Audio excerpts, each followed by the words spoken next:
بسم اللہ الرحمن الرحیم۔ سورہ محمد، سورہ نمبر 47 اس کی آیت نمبر 15 سے ہم نے آج کا سبق شروع کرنا ہے۔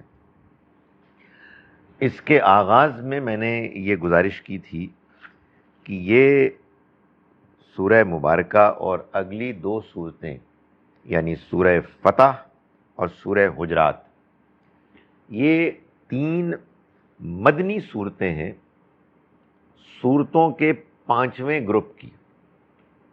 یہ بات آپ کو میں بتا چکا ہوں کہ قرآن مجید کو اللہ نے جیسے بالآخر ترتیب کے ساتھ مسلمانوں کے حوالے کیا، نبی اکرم صلی اللہ علیہ وسلم کے ذریعے سے آپ کی زندگی میں، بعد میں نہیں، آپ نے خود سے جبرائیل امین سے وہ قرآن اس ترتیب کے ساتھ سنا، آپ نے اس کو پڑھا، صحابہ کرام نے اس کو لیا اور پھر آگے گیا۔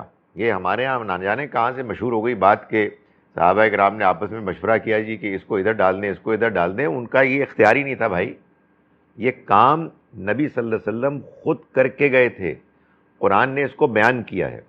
تو یہ جو قرآن مجید کی ترتیب ہے، جس کے سمجھنے میں بعض لوگوں کو مشکل آتی ہے انڈرسٹینڈیبلی، کہ اس میں کیا ہوتا ہے کہ آپ کو کبھی مکی صورت مل جاتی ہے، اس کے آگے مدنی صورت مل جاتی ہے، پھر مکی صورت ملتی ہے، پھر مدنی ملتی ہے، تو انسان تھوڑا سا حیران ہوتا ہے کہ آخر اس کی وجہ کیا ہے۔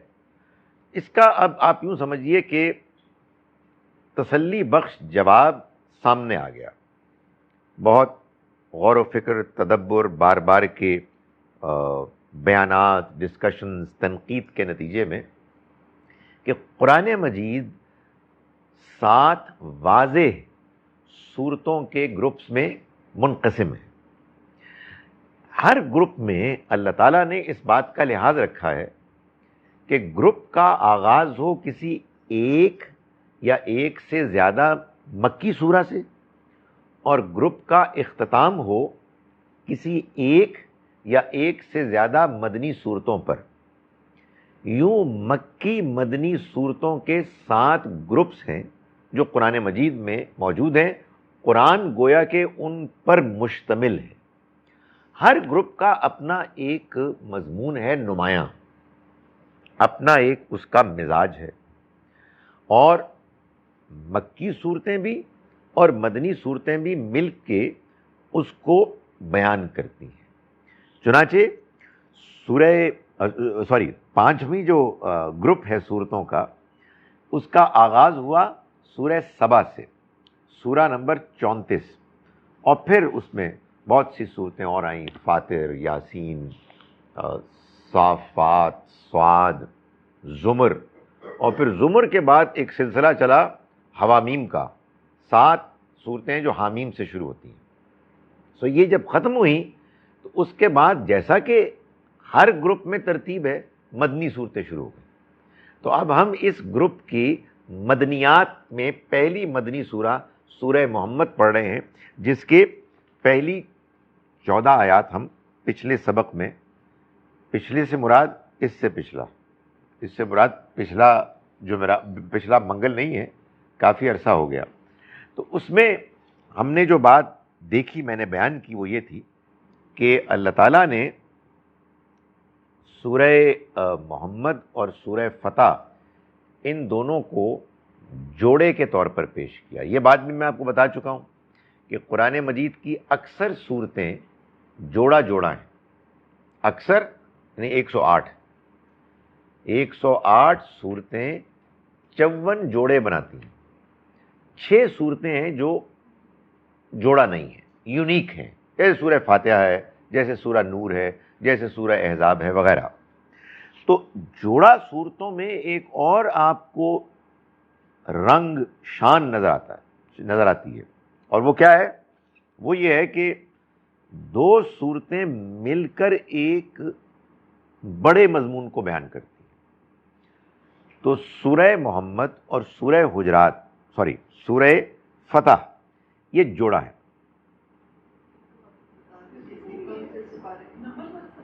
سورہ محمد سورہ نمبر 47 ہے, 47 آیت نمبر 15 ہے. یہ 47 آپ نے کیوں کہا؟ آپ تو کسی اور کو ترجمہ کر کے بتاتی ہیں. ہاں 47. ہاں جی. سو یہ جو سورہ مبارکہ ہے اس میں اور اگلی سورہ میں اللہ تعالیٰ نے, اور یہ پورے گروپ میں ہم دیکھتے ہیں, لیکن ان صورتوں میں اللہ تعالیٰ نے مدنی دور میں مسلمانوں کے لیے تزکیے اور تطہیر کا ایک عمل کیا. یعنی اہل ایمان کو اللہ نے ان کی غلطیوں کوتاہیوں سے پاک کیا اور ان کا تزکیہ کیا تاکہ وہ اللہ کے وہ چنے ہوئے بندے میں بن جائیں کہ جن کے ہاتھوں سے اللہ نے اپنے اس فیصلے کو نافذ کیا جس کو عذاب الہی کہتے ہیں. تو میں یہ آپ کو بتا چکا ہوں کہ جب آپ قرآن مجید پڑھتے ہیں تو قرآن مجید کو جب آپ پڑھیں تو ایک اور اس پر غور کرنے کا پہلو یہ ہوتا ہے, اور یہ غور کرنے والی بات آج ہی آئے گی آپ کے سامنے, کہ قرآن کہتا ہے کہ غور کرو. یعنی یہ کوئی مغرب زدہ ذہن کا کوئی آئیڈیا نہیں ہے کہ قرآن کو سمجھ کر پڑھنا ہے. یہ غور کرنا ہے, قرآن کا حکم ہے. قرآن مجید پر جب آپ غور کر کے اس کو پڑھتے ہیں تو اس میں ایک اور آپ کے لیے جو ایک سجیشن ہے, ایک کلید ہے, کلو, وہ یہ ہے کہ اس کی صورتوں کے بارے میں آپ اگر یہ جان لیں کہ یہ نبی صلی اللہ علیہ وسلم کے مشن کی کون سی سٹیج کی سورہ ہے, تو اس سے بھی فرق پڑتا ہے نا, کہ آپ کو معلوم ہونا چاہیے اس سٹیج کی سورہ ہے. تو آپ کے مشن کی جو سٹیجز تھیں, مکے میں پہلے آپ نے کیا انذار, وارننگ, خاص طور پر قریب کے لوگوں کو, اس کی کچھ صورتیں. پھر آپ نے کیا انذار عام, سب کو وارن کیا, یعنی خبردار کیا کہ دیکھو یہ اللہ کا پیغام ہے, مان لو ورنہ مارے جاؤ گے, وہاں بھی اور یہاں بھی. اس کے بعد اتمام حجت, یعنی ایک قدم آگے بڑھ کر بات کو آخری حد تک واضح کر دیا, حجت تمام ہو گئی, انکار کرنے والے کے پاس انکار کرنے کی کوئی گنجائش باقی نہیں رہی. اور پھر اس کے بعد ہجرت و برات, یعنی اب بات ختم ہو گئی, آپس میں افہام و تفہیم, سمجھنے سمجھانے کا موقع ختم ہو گیا. لکم دینکم ولی دین, جاؤ تمہارے لیے تمہارا دین, میرے لیے میرا دین, اب تم سے کوئی مزید بات نہیں ہو سکتی. اور ہجرت, ہم جا رہے ہیں. یعنی یہ مکی صورتوں کی ترتیب ہے. تو آپ مکی صورتیں پڑھیں تو آپ جو سورہ پڑھیں گے وہ کسی ایک سٹیج کی ہوگی یا دوسری سٹیج کی ہوگی. مدینہ منورہ میں دو مزید سٹیجز آئیں, ایک تزکیہ اور تطہیر, جو ہم اب دیکھ رہے ہیں کہ صحابہ کرام ان پر اللہ تعالیٰ نے جو نبی صلی اللہ علیہ وسلم پر صورتیں نازل کی, اس میں یہ مضمون ہے کہ ان کا تزکیہ کیا جائے, ان کو پاک کیا جائے, ان کی تطہیر کی جائے, ان کے اخلاق سنوارے جائیں, اور وہ پھر وہ ہستیاں بنیں کہ جو بالآخر اللہ کے فیصلے کو نافذ کریں. اور آخری جو سٹیج ہے عذاب, یا عذاب کی صورت ہے, جس کی ایک بڑی نمایاں مثال سورہ توبہ ہے, وہ عذاب کے سٹیج کی سورہ ہے. یہ سورہ تزکیہ و تطہیر کی سٹیج کی ہے, جس میں اہل ایمان کو اللہ تعالیٰ نے مختلف آیات کے ذریعے سے ان کو یہ بتایا کہ انہیں کیا رویہ اختیار کرنا ہے, کن چیزوں سے بچنا ہے. ان میں جو منافقین تھے ان کو نمایاں کر دیا گیا کہ وہ الگ ہو جائیں, ایکسپوز ہو جائیں. اور ساتھ ہی ساتھ اس میں اللہ تعالیٰ نے خوشخبری دی ہے اہل ایمان کو, اس دنیا میں بھی اور آخرت میں بھی کامیابی کی, اور خبردار کیا ہے کفار کو کہ وہ دنیا میں بھی رسوا ہوں گے اور اللہ کی پکڑ سے دوچار ہوں گے, اور آخرت میں بھی پکڑے جائیں گے. تو پہلی 14 آیات ہم نے پڑھ لی. اس میں جو آیت نمبر 14 ہے اس کو پچھلے اگلے مضمون سے ملانے کے لیے میں ایک مرتبہ پھر بس ترجمہ کر رہا ہوں. اللہ تعالیٰ نے فرمایا کہ افمن کان علی بینۃ من ربہ، تو بھلا وہ کہ جو واضح روشنی میں ہے اپنے رب کی طرف سے، واضح دلیل پر ہے. یعنی اصل میں بات یہ ہو رہی ہے کہ یہ منافقین اور ان کے پیچھے کفار آخرت کو نہیں مانتے. ان سے پوچھو افمن کان علی بینۃ من ربی، تو بھلا وہ شخص کہ جو اپنے پروردگار کی طرف سے روشنی میں ہے، ایک واضح دلیل پر ہے، اور وہ اچھا عمل بھی کرتا ہے. کمن زین لہ سوء عملہ، ان لوگوں کی طرح ہو جائیں گے کہ جن کے برے اعمال ان کے لیے خوشنما بنا دیے گئے اور ان کے پاس دلیل بھی کوئی نہیں ہے. یہ کیسے ہو سکتا ہے؟ یہ کیسے ہو سکتا ہے کہ کائنات کا پروردگار اتنی بڑی دھاندلی کو برداشت کرے کہ ایک جانب وہ ہیں کہ جن کو اللہ نے جو فطرت دی پاک صاف، انہوں نے اس کی قدر کی، اس کے مطابق زندگی گزاری، وہ اچھے انسان بن کے رہے اور ان کا عمل بھی اچھا تھا. دوسری جانب وہ لوگ ہیں جنہوں نے اللہ کی طرف سے آئی ہوئی اس روشنی کو نظر انداز کر دیا، رد کر دیا، اور اپنی منمانی خواہشات کے اوپر چل پڑے، اور انہیں ان کے یہ غلط رویے اچھے لگنے لگے، وہ اس کو جسٹیفائی کرنے لگے. تمہارا کیا خیال ہے کہ زندگی ایسے ہی ختم ہو جائے گی؟ یہ بھی قبرستان میں دفن ہو جائیں گے، وہ بھی قبرستان میں دفن ہو جائیں گے، اور کچھ بھی نہیں ہوگا؟ یہ نہیں ہو سکتا. اس کائنات کا خالق انصاف کرے گا، اور اس وجہ سے آخرت ہو کے رہے گی. یہ پچھلی آیت تھی.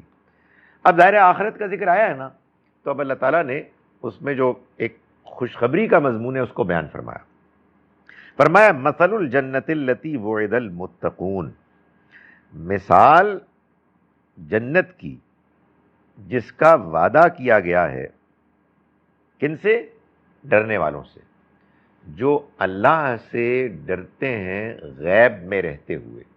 دیکھا نہیں ہے لیکن اس کے باوجود وہ غلط کام کرنے سے اپنے آپ کو روکتے ہیں، اس کے ڈر کی وجہ سے کر بیٹھتے ہیں تو معافی مانگتے ہیں اس کے ڈر کی وجہ سے. تو اللہ نے وعدہ کیا ہے ان سے جنت کا، اور وہ جنت کیسی ہوگی اس کی مثال سمجھو. یعنی اس کو تو نہیں بتایا جا سکتا، وہ تو کسی نے دیکھی نہیں ہے، لیکن مثال سے، جس کو قرآن نے کہا نا متشابہات، کہ ذرا تم اس کا ایک تصور کرنے کے لیے یہ سوچو کہ کچھ ایسی ہوگی. فیہا انہار من ماء غیر آسن، اس میں پانی ہوگا ایسی نہر کا، یعنی ایسی نہریں ہوں گی جس کا پانی ہوگا غیر آسن، جس میں کوئی ملاوٹ نہیں ہوگی، پیور پانی ہوگا. وَأَنْهَارٌ مِّن لَبَنٍ لَمْ يَتَغَيَّرْ طَعْمُهُ، اور نہریں ہوں گی دودھ کی کہ جس کا ذائقہ کبھی نہیں بدلے گا، وہ فریش اور پیور رہے گا. وَأَنْهَارٌ مِّن خَمْرٍ لَذَّةٍ لِلشَّارِبِينَ، اور نہریں ہوں گی شراب کی جو پینے والوں کے لیے لذت ہی لذت ہو.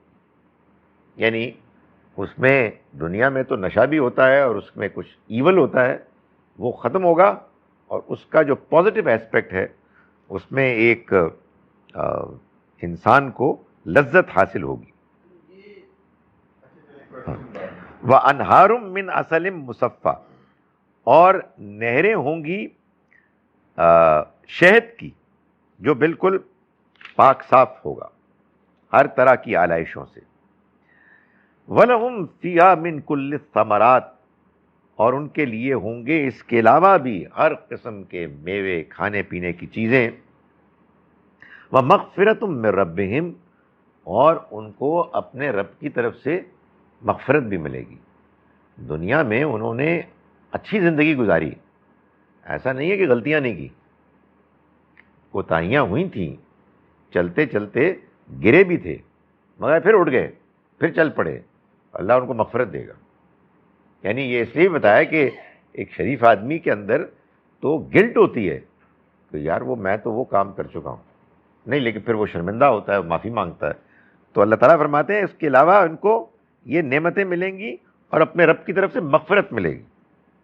کمن ہوا خالد فی النار، یہ پوچھا ہے سوال، یہاں سے شروع ہوا، کیا یہ ان کے برابر ہو سکتے ہیں کہ جو ہمیشہ کے لیے رہیں گے آگ میں، وَسُقُوا مَاءً حَمِيمًا، اور وہ پلائے جائیں گے کھولتا ہوا پانی، فَقَطَّعَ أَمْعَاءَهُمْ، اور ان کی آنتیں ٹکڑے ٹکڑے ہو جائیں گی، یعنی شدید درد کی کیفیت ہوگی. تو فرمایا کہ یہ دنیا میں یہ الگ الگ قسم کے لوگ تھے، وہ نیک، خدا ترس، اپنی فطرت کی روشنی میں زندگی گزارنے والے، وہ بدماش، من مانی کرنے والے، اور اپنی انانیت کو اہمیت دینے والے.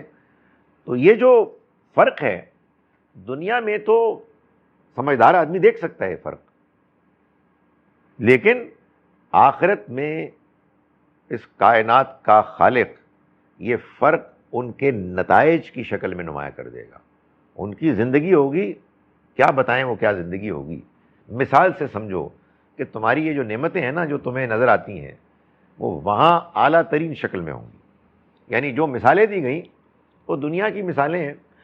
دنیا میں بڑی نعمتیں ہیں، لیکن دنیا کی نعمتوں کے ساتھ کچھ نقمتیں بھی لگی ہوئی ہیں، کچھ پرابلمز بھی ہیں، کچھ ملاوٹ بھی ہے، مسائل بھی ہیں. یہ نعمتیں جو انسان کو دنیا میں ملی ہیں یہ اور اللہ کے جو بھی اس میں حکمتیں ہیں، مقاصد ہیں، ان کے علاوہ ایک بڑا مقصد یہ ہے کہ یہ ٹریلر ہے، ایک مثال ہے، ہلکا سا، بھونڈا سا. اس سے کہیں زیادہ بہتر تم کو نعمتیں وہاں ملیں گی اگر تم نے یہاں اللہ کی مرضی کے مطابق زندگی گزاری. اور اگر تم نے اللہ کی نافرمانی کی، اللہ کی دنیا میں، اللہ کے گھر میں، اللہ کے محل میں رہ کے اسی کی مخالفت کی، اسی کے بتائے ہوئے اصولوں کو تم نے پامال کر دیا، تو وہاں پھر تمہارا حشر بہت برا ہوگا. یہ بیان کیا گیا. وَمِنْهُمْ مَنْ يَسْتَمِعُ إِلَيْكَ، اور ان میں سے وہ بھی ہیں کہ جو آپ کو بظاہر سنتے ہیں. ان میں سے یعنی جو قرآن کو اللہ کی کتاب نہیں مانتے، جن کو قرآن سے کوئی دلچسپی نہیں ہے، وہ بظاہر آپ کی بات سنتے ہیں. کیوں سنتے ہیں بھائی؟ منافق ہیں، نہیں سنیں گے تو ایکسپوز ہو جائیں گے، تو ایک بھرم تو رکھنا تھا.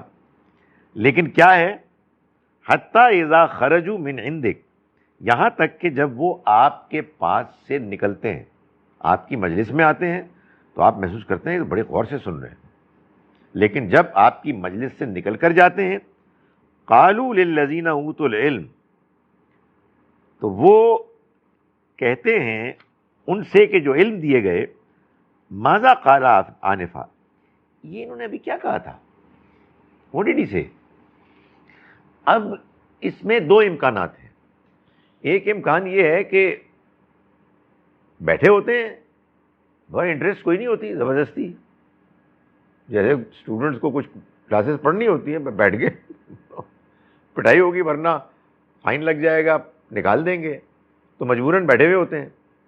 باہر جا کے جب کچھ صاحب علم لوگوں سے ملاقات ہوتی ہے، یعنی کیا کہہ رہے تھے، یعنی مطلب ہے کوئی دلچسپی نہیں.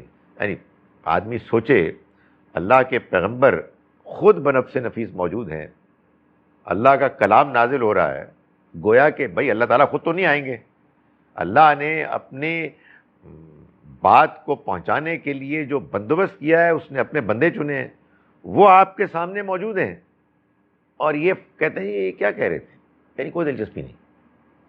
اس میں کچھ طنز بھی، یعنی کہ ایک دوسرے کے اندر ہے نا، ایک انسان کو جب اپنی گھٹیا بھڑاس نکالنے کا موقع نہیں ملتا تو پھر وہ ایسے اوچھے طریقے اختیار کرتے ہیں، کوئی آنکھ کا اشارہ کیا، کوئی ایسا سوال پوچھ لیا جس کے دو مطلب نکلتے ہیں، تاکہ آپس میں جا کے ایک دوسرے کو ہاتھ مارے، دیکھو کیا ہم نے ریکارڈ لگایا، اور اگر کوئی پکڑ لے تو کہتے ہیں یار ہم تو پوچھ رہے تھے کہ بھائی کیا کہہ رہے تھے، ہم جاننا چاہتے ہیں۔ اب یہ سوچے کہ یہ معمولی چیز نہیں ہے، کوئی میرے آپ کے ساتھ کرے تو ہو سکتا ہے ایک بہت کمتر چیز ہی ہو، حالانکہ ایک شریف آدمی کو تو کسی کے ساتھ بھی ایسا نہیں کرنا چاہیے، کجا یہ کہ اللہ کے پیغمبر کے ساتھ، تو یہ بات تو کفر بن جاتی ہے کہ تم نے سمجھا کیا ہے ان کو۔ تو وہ یہ کہتے تھے، فرمایا کہ اولئک الذین طبع اللہ علی قلوبہم، یہ وہ لوگ ہیں کہ اللہ نے جن کے دلوں پر مہر کر دی ہے، واتبعوا اہواءہم، اور انہوں نے اپنی خواہشات کی پیروی کی، وہ خواہشوں کے پیرو بن کے رہے، اس لیے بالآخر اللہ نے ان کے دلوں پر مہر کر دی۔ دلوں پر مہر کرنے کا مطلب یہ نہیں ہے کہ یہ پیدا ہوئے تھے دل کی ایک مہر کے ساتھ، پیدا ہوئے تھے پاک صاف شفاف فطرت لے کے، پورا جنتی بننے کا امکان لے کر، مگر اللہ کی دی ہوئی اس فطرت کو انہوں نے اپنی خواہشات کے بھینٹ چڑھا دیا، اور اس کے اندر گندگی، زنگ، سختی پیدا ہونی شروع ہو گئی۔ یہی وہ بات ہے جو قرآن کہتا ہے کہ جب انسان جان بوجھ کر غلط کام کرتا ہے اور توبہ نہیں کرتا، استغفار نہیں کرتا، تو قرآن کہتا ہے ظلموا انفسہم، انہوں نے اپنی جانوں پر ظلم کیا۔ تو اللہ تعالیٰ یہاں یہ فرما رہے ہیں کہ یہ لوگ کہ جو پیغمبر صلی اللہ علیہ وسلم کی مجلس میں جا کر وہاں سے نکل کے بعد میں لوگوں کو کہتے ہیں یار یہ کیا فرما رہے تھے، کیا کہہ رہے تھے، یہ اصل بات یہ ہے کہ اللہ نے ان کے دلوں پر مہر کر دی، اب ان کو توفیق ہی نہیں ملتی۔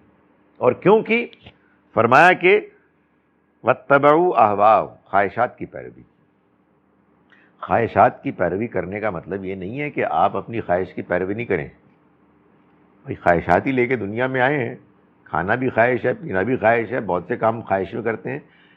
خواہش کے راستے میں اگر کوئی اخلاقی اصول، کوئی دین کا حکم کھڑا ہو جائے تو پھر خواہش کو اس کے مطابق ڈھلنا چاہیے، نہ کہ خدا کا حکم، اخلاقی اصول اس کے آگے پامال ہو جائے۔ یہ مطلب ہے اصل میں خواہش کی پیروی کرنا۔ یہ مطلب نہیں ہے کہ بندہ کہے یار میں تو کسی خواہش پر عمل نہیں کرنا، مجھے پیاس لگ رہی ہے لیکن میں نے اپنی خواہش پوری نہیں کرنی۔ نہیں، آپ اپنی فطری خواہشات جو جائز ہیں ان کو ضرور پورا کریں۔ اللہ کی نعمتیں اگر آپ ان سے فائدہ نہیں اٹھائیں گے تو شکر کیسے کریں گے؟ پھر تو آپ سڑیل بن کے رہیں گے، آپ انتہائی بورنگ انسان ہوں گے۔ یہاں جو بات بیان کی جا رہی ہے وہ یہ ہے کہ آپ اپنی خواہشات کو خدا کے پیغام، خدا کے حکم سے اونچا کر لیں۔ تو جب کچھ لوگوں نے ایسا کیا اور کچھ لوگ ایسا کرتے ہیں اور کرتے چلے جاتے ہیں اور روکنے پر بھی نہیں رکتے، جھنجھوڑنے پر بھی نہیں ٹھیک ہوتے، تو ایک مدت دراز گزر جانے کے بعد اللہ تعالیٰ کہتے ہیں کہ بہت ہو گئی ہے، انف از انف، ان کے دلوں پر مہر کر دیتے ہیں۔ کن کے؟ مجھے نہیں پتا، آپ کو نہیں پتا، اللہ کا فیصلہ ہے۔ اس لیے مجھے کسی کے بارے میں یہ نہیں کہنا وہ یار اس کے دل پہ مہر لگ گئی، نہیں، استغفر اللہ، خدا کے واسطے یہ مغرورانہ جملہ ہے، آپ کو کچھ پتہ نہیں ہے۔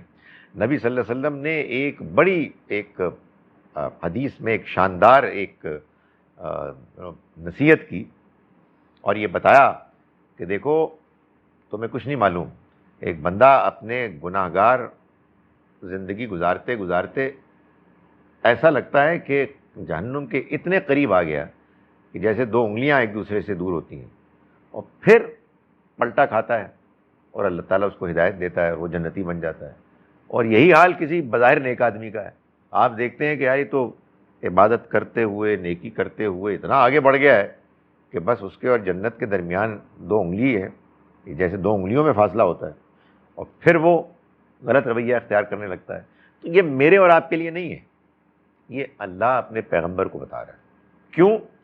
اس لیے کہ نبی صلی اللہ علیہ وسلم پریشان ہوتے تھے، آپ بہت حساس تھے، آپ لوگوں کو پیغام پہنچاتے، لوگ اس پیغام کو نہیں مانتے، اس میں دلچسپی نہیں لیتے، اس کا انکار کرتے، تو اللہ تعالیٰ نے فرمایا کہ آپ فکر نہ کریں، یہ اللہ کا فیصلہ ہے کہ کس کو ہدایت ملے کس کو نہ ملے۔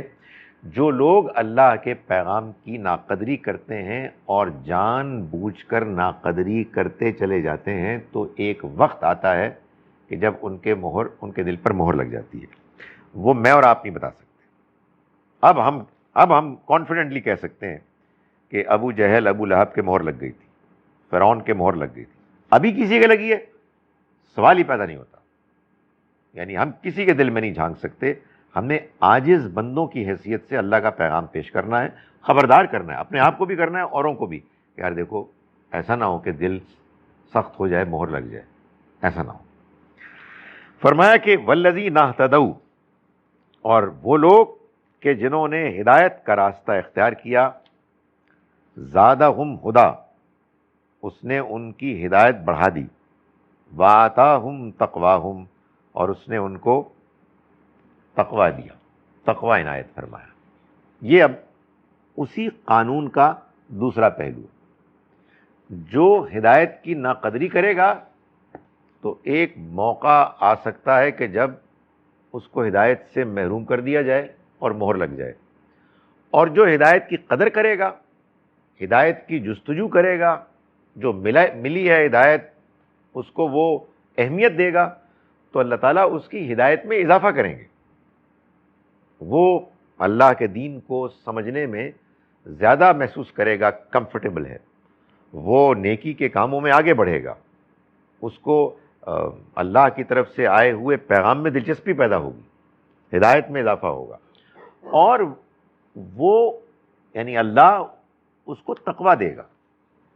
تقوی کے بارے میں معلوم یہ ہوتا ہے قرآن مجید کے بیان سے کہ یہ آپ خود نہیں حاصل کر سکتے، یعنی آپ اور میں تو کوشش ہی کر سکتے ہیں، لیکن یہ کیسے ہو سکتا ہے کہ ہمارے اندر یہ احساس پیدا ہو جائے کہ اللہ ہمیں دیکھ رہا ہے اور ہم زندگی ایسے گزاریں؟ ہم ایسا نہیں کر سکتے، نہیں آ سکتے، یہ خدا دیتا ہے آپ کے ایٹیٹیوڈ سے۔ ایک اور جگہ آگے ہم دیکھیں گے، سورہ حجرات آنے والی ہے، اس میں اللہ تعالیٰ نے یہ فرمایا کہ ان الذین یغضون اصواتہم عند رسول اللہ، وہ لوگ کہ جو اللہ کے رسول کے سامنے ان کی موجودگی میں اپنی آوازوں کو پست رکھتے ہیں، دھیما رکھتے ہیں، اولئک الذین امتحن اللہ قلوبہم للتقوی، یہ وہ لوگ ہیں کہ جن کے دلوں کو اللہ نے چن لیا ہے تقوی کے لیے، تقوی کی آفزینش کے لیے۔ ایک اور جگہ فرمایا اعدلو، انصاف کرو، ہوا اقرب للتقوی، وہ تقوی کے قریب ہے، قریب ترین ہے، یعنی آپ انصاف کریں گے تو آپ کو تقوی ملے گا، آپ حضور کی تعظیم کریں گے آپ کو تقوی ملے گا، آپ ہدایت کی جستجو کریں گے آپ کو تقوی ملے گا۔ بھئی میں اپنے طرف سے کیسے ہو سکتا ہے کہ میں بیٹھا ہوں اور مجھے اللہ کی موجودگی کا احساس ہو اور کوئی مجھے برائی کی دعوت دے تو میں کہوں نہیں یار، میں اللہ دیکھ رہا ہے؟ یہ خدا کی طرف سے یہ فیلنگ ملتی ہے، خدا کی طرف سے انسان کو وہ انعام ملتا ہے جو ظاہر اللہ میرٹ کی بنیاد پر دیتا ہے۔ تو فرمایا کہ جنہوں نے ہدایت کی جستجو کی، یہ جستجو وہ جستجو ہے کہ جس کے نتیجے میں اللہ تعالیٰ ہدایت میں اضافہ کرتا ہے اور ان کو ان کا تقوی دیتا ہے۔ فَهَلْ يَنظُرُونَ إِلَّا السَّاعَةَ أَن تَأْتِيَهُمْ بَغْتَةً، تو یہ لوگ یہ جن کے رویے پر اللہ نے ابھی تبصرہ کیا، یہ کس چیز کا انتظار کر رہے ہیں؟ خبردار کر دیا ان کو، میں نے بتایا قرآن مجید میں وارننگ ہے، انذار عام، اتمام حجت، یہ سب کچھ ہے، اور لوگ نہیں مان رہے تھے، لوگ دلچسپی نہیں لے رہے تھے۔ تو یہ بڑی یعنی ایک حیرت سے کہیے کچھ حسرت سے یہ کہا جا رہا ہے فَهَلْ يَنظُرُونَ إِلَّا السَّاعَةَ، کس چیز کا انتظار کر رہے ہیں؟ What are they waiting for? یار بس تو نکلنے والی ہے اور آپ انٹرسٹڈ ہی نہیں ہیں، کس چیز کا انتظار کر رہے ہیں؟ یہ کس چیز کا انتظار کر رہے ہیں سوائے آخرت کی گھڑی کا؟ ان تاتیہم بغتتن، کہ ان کے پاس وہ اچانک آ جائے. یعنی یہ جو لیت و لال کر رہے ہیں ان کو معلوم نہیں ہے ٹائم بہت تھوڑا ہے. ان کو اگر اپنا رویہ درست کرنا ہے آپ کر لیں، ورنہ آخرت کی گھڑی آ جائے گی اور اچانک ہی آ جائے گی. فقط جا اشراتها، اور اس کی شرائط تو آ چکی ہیں، اس کی نشانیاں تو آ چکی ہیں. یعنی مطلب یہ ہے کہ آخرت کی آنے کی کچھ علامتیں تھیں. بھائی آپ سوچیں اللہ میاں کے تو معلوم نہیں کتنے کتنے پروجیکٹس ہوں گے، لیکن یہ جو زندگی کا پروجیکٹ ہے اس میں شور اہم ترین واقعہ قیامت ہے، آخرت ہے. تو اللہ تعالیٰ نے اس کو بیان کیا ہے کہ بھائی یہ شرائط ہوں گی. ان میں سے ایک علامت اللہ کے آخری پیغمبر کا تشریف لانا ہے، وہ بھی آ گئے. تو اب یہ آنے والی ہے. اچھا، جن لوگوں سے بات ہو رہی تھی ان لوگوں کی تو قیامت اور بھی قریب تھی. جو ان پر عذاب آنا تھا وہ چھوٹی قیامت تھی. ویسے بھی نبی صلی اللہ علیہ وسلم نے فرمایا ہے کہ من ماتا فقط قامت قیامتہ، جو مر گیا اس کی تو قیامت قائم ہو گئی. اب اس کا اعمال نامہ ختم ہو گیا، اس کی پرفارمنس اب مزید ہو نہیں سکتی ہے. تو یہاں یہ کہا گیا کہ یہ کس چیز کا انتظار کر رہے ہیں سوائے اس کے کہ آخرت کی گھڑی آ جائے اور اچانک آ جائے. تو جان لو کہ اس کی علامتیں تو آ چکی. فَأَنَّىٰ لَهُمْ إِذَا جَاءَتْهُمْ ذِكْرَاهُمْ، تو پھر ان کے لیے مزید کہاں موقع ہوگا جب وہ آ پہنچے گی. یعنی جب قیامت آ جائے گی تو پھر تو بات سمجھنے کا فائدہ ہی کوئی نہیں ہوگا. پھر کہاں موقع ہوگا؟ موقع تو اب ہے جبکہ آزادی ہے، انسان کو اختیار ہے، انسان اپنے فیصلے خود کر سکتا ہے. اللہ نے اسی لیے اس کو آزاد بنایا تاکہ وہ اس امتحان میں پورا اترے. یہی وجہ تھی کہ فرشتے سٹ پٹائے اللہ کی یہ اسکیم سن کے کہ یہ کیا کر رہے ہیں آپ، یہ تو ایک دوسرے کو ماریں گے، زمین میں فساد مچائیں گے. تو اللہ نے انسان کو یہ آزادی دی ہے، لیکن یہ آزادی بہت جلد ختم ہونے والی ہے. تو پھر کیا فائدہ ہوگا کہ جب وہ آخرت آ جائے گی، قیامت آ جائے گی، تو اس کے بعد ان کے سمجھنے کا موقع پھر کہاں ان کو ملے گا. فَاعْلَمْ أَنَّهُ لَا إِلَٰهَ إِلَّا اللَّهُ، تو جان لیجئے کہ اللہ کے علاوہ کوئی الہ نہیں، کوئی خالق نہیں، کوئی دنیا چلانے والا نہیں، کوئی اس قابل نہیں کہ اس کی عبادت کی جائے، کوئی اس کا حق نہیں رکھتا کہ اس سے دعا کی جائے. وہی ہے کہ جس کے سوا کوئی معبود نہیں. وَاسْتَغْفِرْ لِذَنبِكَ وَلِلْمُؤْمِنِينَ وَالْمُؤْمِنَاتِ، چنانچہ آپ معافی مانگیے اپنے گناہ کے لیے اور اہل ایمان مردوں اور عورتوں کے گناہوں کے لیے. یعنی جب انسان کو یہ احساس ہو جائے کہ وقت قریب آ رہا ہے، تو پھر اس کے بعد جب وہ جانتا ہے کہ یہ وقت خاتمے کا نہیں ہوگا بلکہ ایک نئی زندگی کا ہوگا جس میں حساب کتاب ہوگا، تو پھر وہ بندہ جو اس کو مانتا ہے وہ معافی مانگے. یہی تلقین کی گئی نبی صلی اللہ علیہ وسلم کو، اور آپ کو یہ کہا گیا کہ آپ اپنے ساتھیوں کے لیے بھی یہ کریں. حضور معافی مانگیں کس چیز کی؟ بھائی جو جتنے اونچے مقام کا ہوتا ہے اس کا احساس بھی تو اتنا ہی اونچا ہوتا ہے. یعنی نبی صلی اللہ علیہ وسلم کی پرفارمنس کے کیا کہنے، لیکن آپ اس پرفارمنس کے باوجود ایک درجے میں رکھتے تھے یہ احساس کہ یہ ہو جاتا، فلاں ہو جاتا. اور بعض اوقات قرآن مجید میں کچھ باتیں بیان کی گئی ہیں جن میں آپ کو کچھ ایسی چیزیں کرنے کو کہا گیا ہے کہ جس سے آپ مختلف کر رہے تھے. پیغمبر کبھی ایسی کوئی غلطی نہیں کرتے کہ جو ان کی خواہش کی وجہ سے ہو، یعنی بری خواہش کی وجہ سے، جانب نفس. ان کے ہاں جو معاملات ہوتے ہیں جس میں اصلاح ہوتی ہے، وہ خیر میں بعض اوقات کوئی ایسا کام کرتے ہیں جس میں چونکہ وہ اللہ کے چنے ہوئے ہیں، اور لوگوں کی رہنما ہیں تو اللہ تعالیٰ اس میں بھی اصلاح کر دیتا ہے. جیسے مثال کے طور پر آپ یہ دیکھیں نا، لوگوں کے ساتھ ہمدردی، لوگوں کے ساتھ نرمی، یہ کتنی اچھی بات ہے. حضور کرتے تھے، منافقین کے ساتھ بھی کرتے تھے، کفار کے ساتھ بھی کرتے تھے. اللہ تعالیٰ کی اسکیم میں ایک موقع کے بعد ان کے لیے یہ اب مزید ڈیزرو نہیں کرتے تھے، ان کے لیے یہ سہولت باقی نہیں رہی تھی. تو اللہ تعالیٰ نے فرمایا یا ایھا النبی جاہد الکفار والمنافقین، اے پیغمبر آپ جہاد کریں ان کفار اور منافقین سے، وغلظ علیہم، اور ان پر سختی کریں.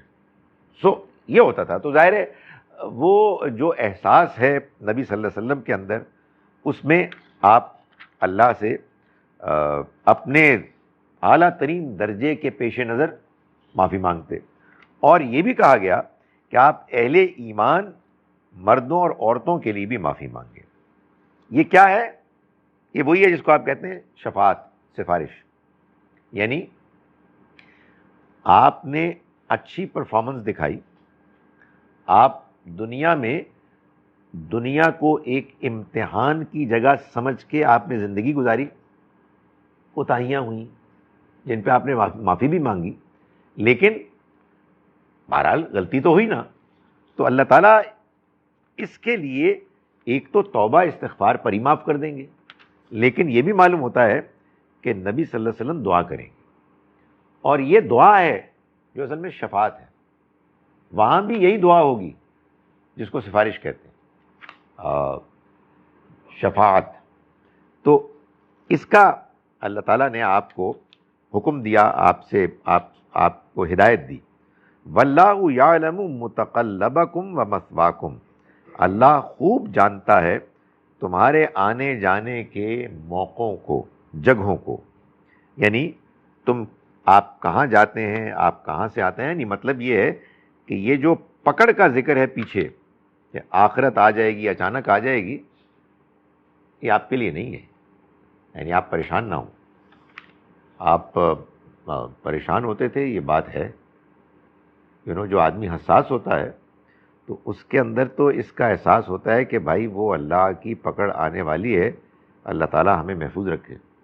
تو اللہ تعالیٰ نے اس پر تسلی دی کہ اللہ خوب جانتا ہے کہ آپ کیا کر رہے ہیں، کہاں جاتے ہیں، کہاں سے آتے ہیں. اس لیے اللہ کے ہاں آپ کے لیے حفاظت کا پورا بندوبست ہے. وَيَقُولُ الَّذِينَ آمَنُوا لَوْلَا نُزِّلَتْ سُورَةٌ، اور کہتے تھے وہ لوگ کہ یعنی یہ جو منافقین ہیں، اس میں آیا الذین آمنوا، جو ایمان لائے. یعنی اصل میں اس کا ترجمہ ہوگا اس کے سیاق سباق کو سامنے رکھ کر جو بظاہر ایمان لائے، یعنی وہ لوگ کہ جنہوں نے دل سے ابھی دین کو قبول نہیں کیا. یہ کہتے تھے کہ لولا نزلت سورتن، کہ کوئی سورت کیوں نہیں اتاری گئی. یہ سیاق سباق سے معلوم ہوتا ہے کہ اصل میں وہ یہ کہتے تھے کہ کوئی سورت ایسی کیوں نہیں آئی کہ جو یہ کہے کہ تم کفار سے لڑو، جہاد کرو.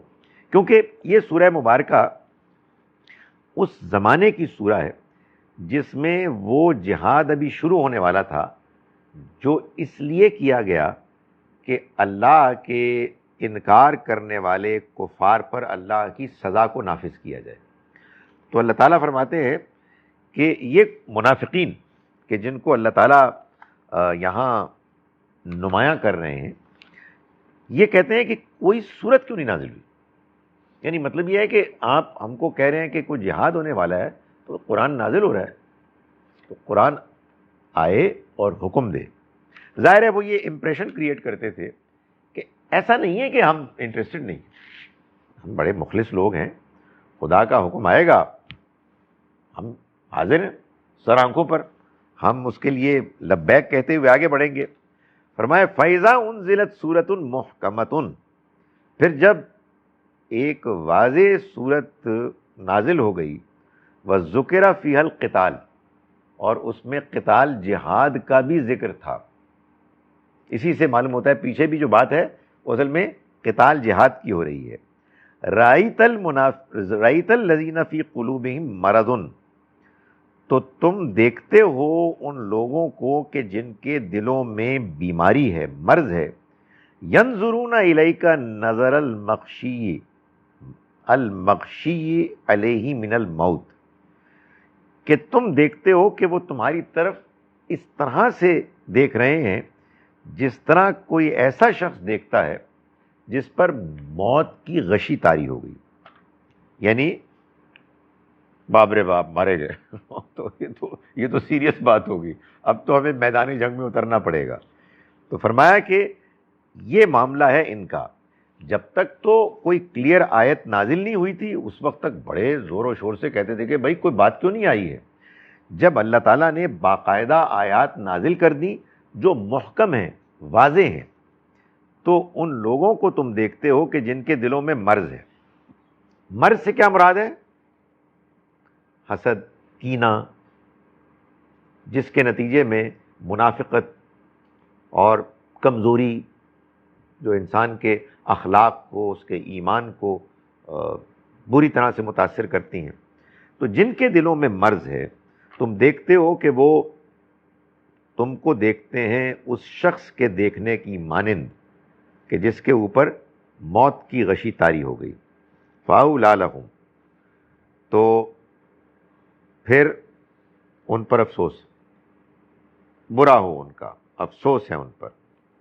طاعۃ وقول معروف، اصل میں جو بات ان سے مطلوب تھی وہ تو اطاعت کرنی تھی اور بھلی بات کرنی تھی، ان کو اصل میں جو بات کہنی تھی وہ تو اچھی بات کہنی تھی۔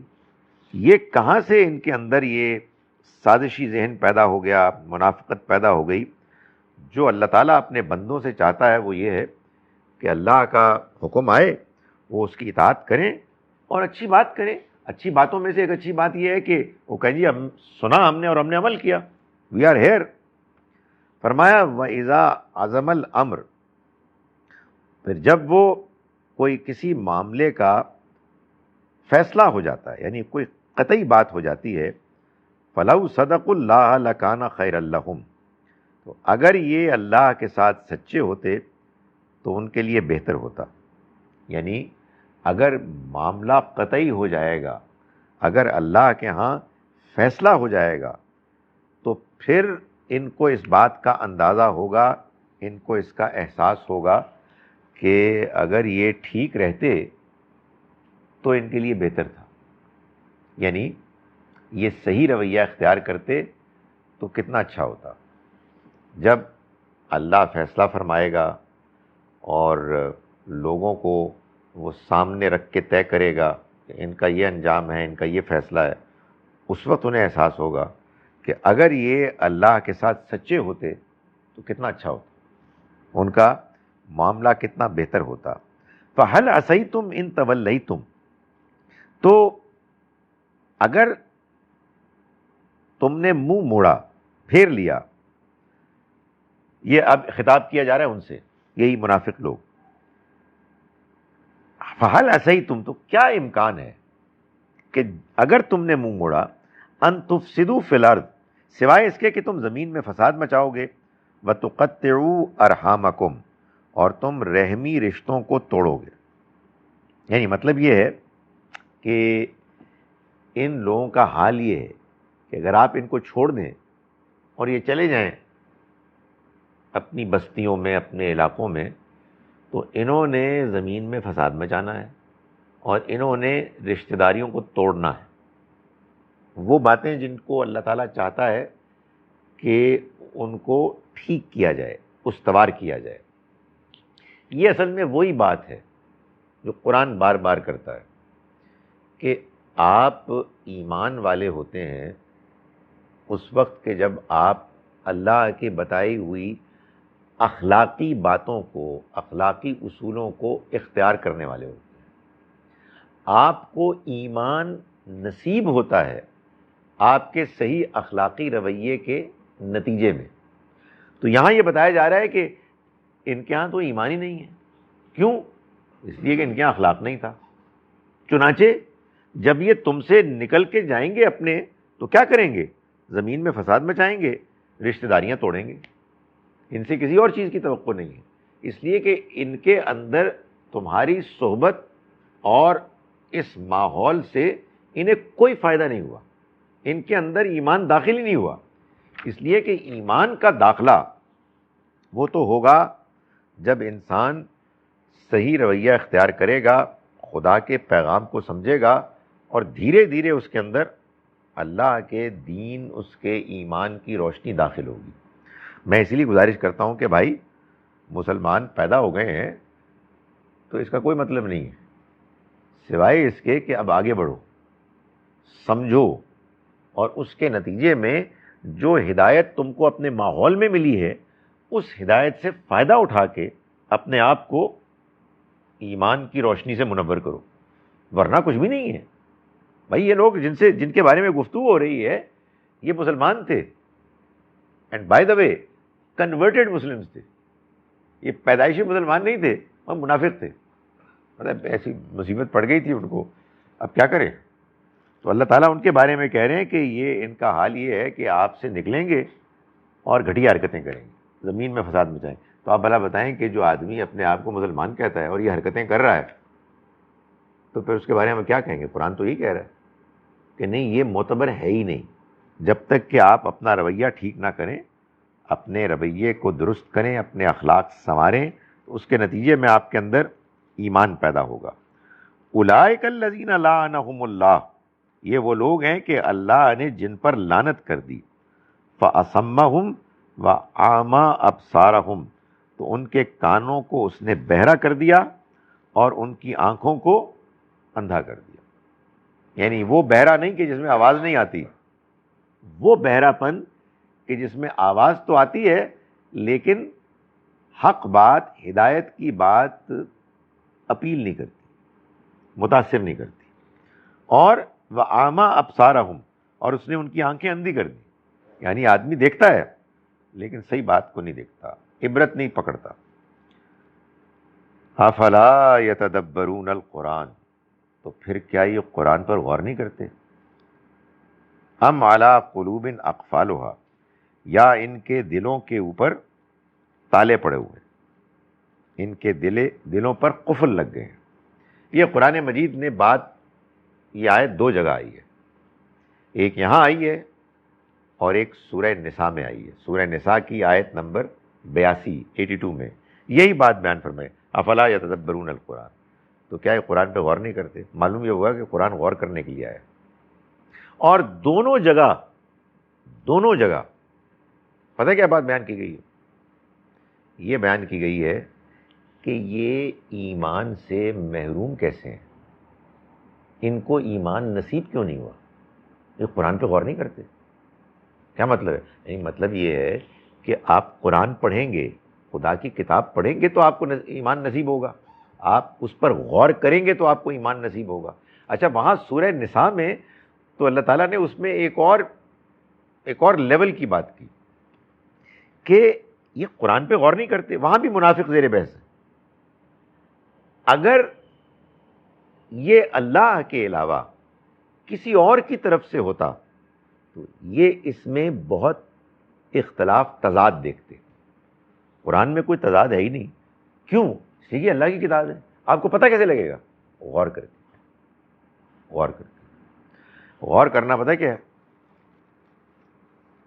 میں یہ بار بار کہتا ہوں، غور کرنا قرآن کی کلاس کا درس دینا نہیں ہے، قرآن کی کلاس اٹینڈ کرنا نہیں.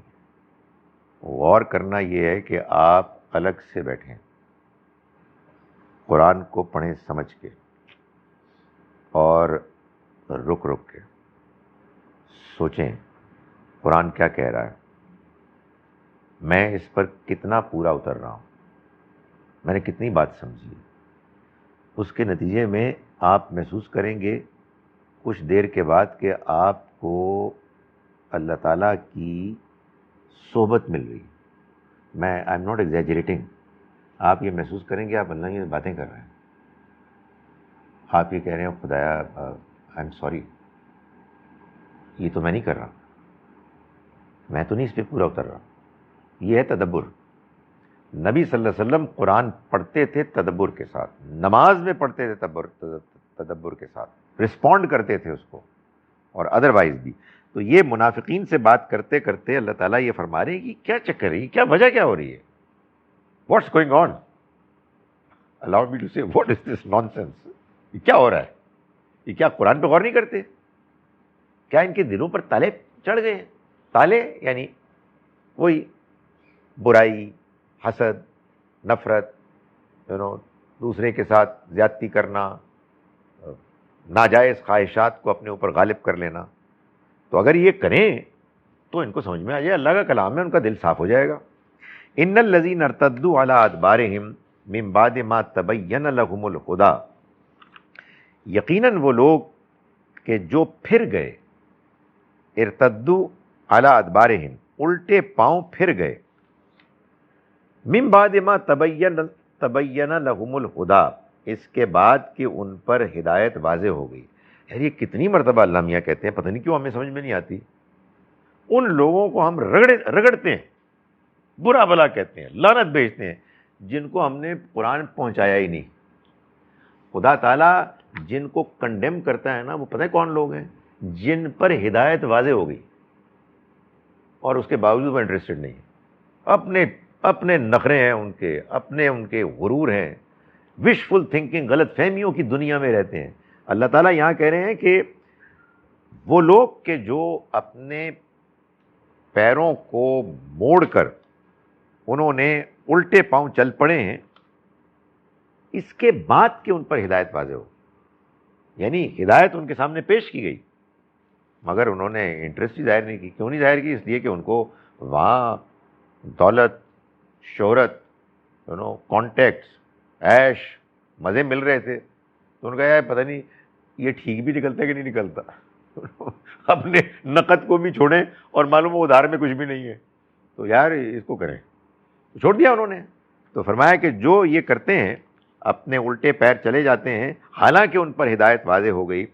الشیطان سول لہم، تو ان کے معاملے میں یہ ہوا کہ شیطان نے ان کو فریب دے دی، سبز باغ دکھا دیے. قرآن یہی کہتا ہے کہ شیطان اصل میں ان کو وعدے کرتا ہے. قیامت کے روز شیطان یہ کہے گا، قرآن بتاتا ہے کہ دیکھو ایک وعدہ اللہ نے تم سے کیا تھا، ایک میں نے تم سے کیا تھا. اللہ کا وعدہ سچا تھا، میں نے جو کیا تھا وہ جھوٹ تھا، فریب تھا. تو فرمایا کہ یہ جو لوگ پلٹ کے جا رہے ہیں یہ کیا ہے؟ الشیطان سول لہم، شیطان نے ان کو فریب دے دیا.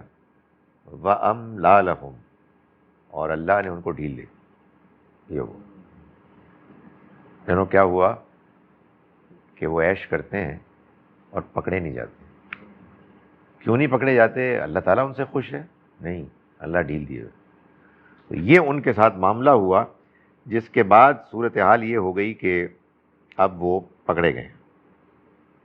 فرمایا کہ ذالک بانہم قالوا للذین کرہوا، یہ اس وجہ سے کہ انہوں نے کہا ان لوگوں سے کہ کرہوا، جنہوں نے ناپسند کیا، ما نزل اللہ، اس پیغام کو کہ جو اللہ نے نازل کیا، سنطیعکم فی بعض الامر، کہ ہم تمہاری بات بھی مانیں گے بعض معاملات میں. واللہ یعلم اسرارہم، اللہ ان کی چھپی ہوئی باتوں سے خوب واقف ہے. یعنی اللہ تعالیٰ یہ بتا رہے ہیں کہ یہ جو ان کے اندر منافقت پیدا ہوئی ہے، جس کی وجہ سے یہ الٹے پاؤں چل پڑے ہیں دوسری طرف، یہ معلوم ہے کیوں ہوا ہے؟ انہوں نے ان لوگوں کو کہ جن کے اندر نفرت ہے، بیزاری ہے اللہ کے پیغام کے ساتھ، یعنی یہ یہودی، یہ مشرکین، یہ ان کے ساتھ بھی جا کے دوستیاں گانٹتے ہیں اور کہتے ہیں جی کہ بعض معاملات میں ہم آپ ہی کو مانیں گے. آپ یہ نہ سمجھیں بہت سیریس ہیں. سو ڈونٹ وری، اگر کوئی ہمیں ایسا حکم دیا گیا کہ ہم آپ کے خلاف چڑھائی کریں، ہم نہیں کریں گے. سو اس کے نتیجے میں ایمان جاتا رہا، ختم ہو گیا. تو فرمایا کہ یہ اس لیے ہوا. تو اللہ، واللہ یعلم اسرارہم، اللہ ان کے بھیدوں کو، رازوں کو جانتا ہے. تو کیا ہم لوگ بھی جب وہ کرتے ہیں بھائی، ساری زندگی، سارے معاملات، سارا وقت اللہ کی فرما برداری میں تو نہیں گزرتا نا؟ اللہ معاف کرے، گزرنا چاہیے، مگر the fact of the matter is کہ آئیڈیل لائف تو نہیں ہے. تو کیا یہ ایسے ہی ہے سارے ایسے ہم لوگ؟ نہیں، ایک فرق ہے، اور وہ فرق بڑا امپورٹنٹ ہے. I'm not trying to justify anything. مگر حقیقت یہ ہے کہ منافق بھی غلط کام کرتے تھے، اور بعض ہماری طرح کے کمزور لوگ بھی غلط کام کرتے ہیں. ان دونوں میں ایک فرق ہے. جو کمزور مسلمان مومن ہوتا ہے وہ غلط کام جان بوجھ کے نہیں کرتا، اس سے ہو جاتا ہے اور پھر وہ پچھتاتا ہے. کمزوری ہوتی ہے یار، وہ کیا کیا جائے، بندے ایسے تھے، وہ ماحول ایسا تھا، یار اس موقع میں پھنس جاتا ہوں یار، I want to get out of it. Justify نہیں کرتے. غلطی کو جسٹیفائی کرنا بہت خطرناک بات. یہ اصل میں اپنے آپ کو منافقت کے قریب لے جانا ہے. ایک تو غلط کام کیتا، پھر تسی جسٹیفائی کر رہے ہو کہ ٹھیک ہے. اعتراف ہے کہ جس میں بچت ہے، پھر اصلاح، توبہ. یہ کمبخت کیا کرتے تھے، ادھر بھی کچھ ظاہر میں کرتے اور ادھر جا کے ان سے بھی پینگیں بڑھاتے. اور اللہ تعالیٰ فرماتے ہیں کہ اللہ جانتا ہے ان کے رازوں. چلیں جی، باقی انشاءاللہ اگلی مرتبہ پڑھیں گے. ہم نے جو آیات آج پڑھی ہیں، میں ان کا ترجمہ ایک مرتبہ آپ کے سامنے پھر پیش کر رہا ہوں، اس سے پہلے کہ سوال جواب. آیت نمبر 15 سے ہم نے آج کا سبق شروع کیا تھا. اعوذ باللہ من الشیطان الرجیم، بسم اللہ الرحمن الرحیم. مثل الجنت التی وعد المتقون، مثال اس جنت کی کہ جس کا وعدہ کیا گیا ہے اللہ سے ڈرنے والوں سے. فیہا انہار من ماء غیر آسن، اس میں نہریں ہوں گی ایسے پانی کی کہ جس میں کوئی ملاوٹ نہیں ہوگی. وانہار من لبن لم یتغیر طعمہ، اور ایسی نہریں بھی ہوں گی جو اس دودھ کی ہوں گی کہ جس کا ذائقہ کبھی بھی فرق نہیں ہوگا. وانہار من خمر لذت للشاربین، اور ایسی نہریں بھی ہوں گی کہ جس میں شراب ہوگی جو پینے والوں کے لیے لذت ہی لذت ہوگی. وانہار من عسل مصفی، اور ایسی نہریں بھی ہوں گی کہ جو پاک صاف شہد کی ہوں گی. وَلَهُمْ فِيهَا مِنْ كُلِّ الثَّمَرَاتِ، اور ان کے لیے اس میں ہر طرح کے پھل میوے ہوں گے. وَمَغْفِرَةٌ مِّن رَبِّهِمْ، اور ان کے رب کی طرف سے مغفرت بھی ہوگی. کمن ہوا خالد فی النار، کیا یہ ان کی طرح ہو سکتے ہیں جو ہمیشہ کے لیے آگ میں ڈال دیے جائیں گے. وَسُقُوا مَاءً حَمِيمًا، اور ان کو پلایا جائے گا کھولتا ہوا پانی. فَقَطَّعَ أَمْعَاءَهُمْ، اور چنانچہ ان کی آنتیں ٹکڑے ٹکڑے ہو جائیں گی. وَمِنْهُمْ مَنْ يَسْتَمِعُ إِلَيْكَ، اور ان میں سے ایسے بھی ہے کہ جو آپ کو بظاہر بڑے دھیان سے سنتے ہیں. حَتَّى إِذَا خَرَجُوا، یہاں تک کہ جب وہ نکلتے ہیں آپ من عندک، آپ کی مجلس سے. قَالُوا لِلَّذِينَ أُوتُوا الْعِلْمَ، تو وہ کہتے ہیں ان لوگوں کو کہ جو علم دیے گئے.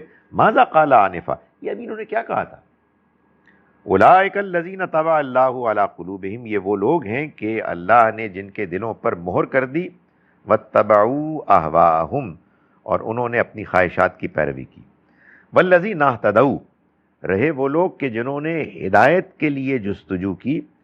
زادہم خدا، وہ ان کی ہدایت میں اضافہ کرتا ہے. وآتاہم تقواہم، اور ان کو ان کا تقوی دیتا ہے. فَهَلْ يَنظُرُونَ إِلَّا السَّاعَةَ أَن تَأْتِيَهُمْ بَغْتَةً، تو یہ آخر اور کس چیز کا انتظار کر رہے ہیں سوائے آخرت کی گھڑی کا کہ وہ آ جائے ان پر اچانک. فقط جا اشراطها، تو اس کی علامتیں تو آ چکی.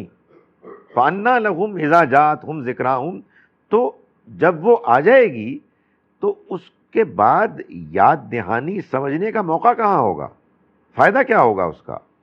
فَعْلَمْ، تو جان لیجئے، أَنَّهُ لَا إِلَٰهَ إِلَّا اللَّهُ، کہ اللہ کے علاوہ کوئی الہ نہیں. وَاسْتَغْفِرْ لِذَنبِكَ، اور آپ اپنے گناہوں کی معافی مانگیے.